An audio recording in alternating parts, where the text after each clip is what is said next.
Well, so since making the transition from the U.S. to over in the U.K., I've noticed that, like, you know, when you go out and play, that people are a lot more open to different styles.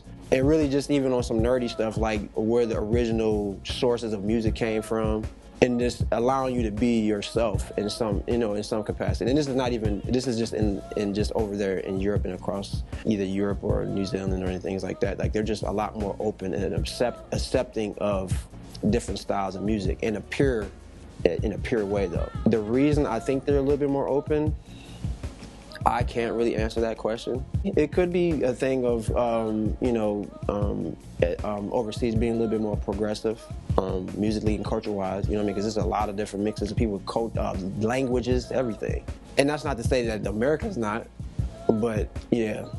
I just think because it's a lot, the demographic, you know, over there is just a lot more different mixes of people and cultures and stuff like that. So with that being said, you know, you have African music, then you have different types of music from Germany. It's even different subgenres in Germany, you know.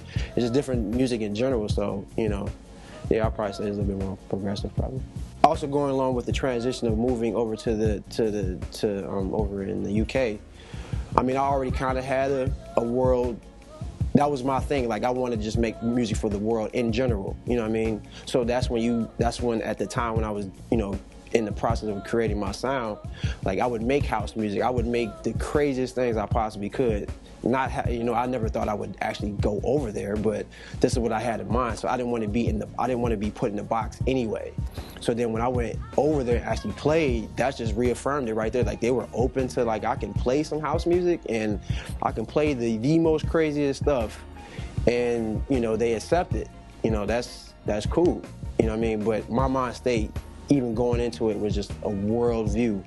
And the world is much bigger than my bedroom. It's much bigger in Chicago. It's much bigger in Detroit. It's a lot of different places that you can kind of spread your music to, you know what I mean? Say if we were to go back like 10 years ago, so if I would have been playing house music at that time, I don't know if necessarily people in my circle would have been accepting of it. At the same time, a lot of that stuff I just kept to myself anyway, so they didn't even know I even made it.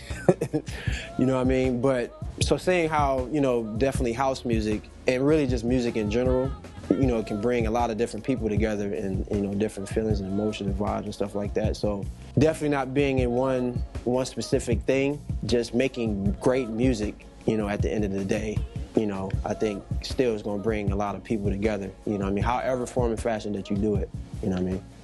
Which creates way more artists, way more beat makers, way more MCs than there was back in my time. What I'm trying to say is, in a sense, back then it was almost easier for us to get recognized as long as we stayed focused and, you know, really did our thing. We come out the record store, we go to my car, only to discover that someone had broken into my car and stole my backpack and largest backpack.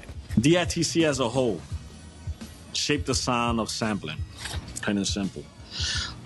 Mastery of filtering, truncation, mastering of giving depth to records. To see him coming, I'm still thinking that's some sound guy or whatever, and he's going, and I go, huh? And he just stole on me. Pop and clocked me like right around here, like he got me good. As soon as I went to punch him back,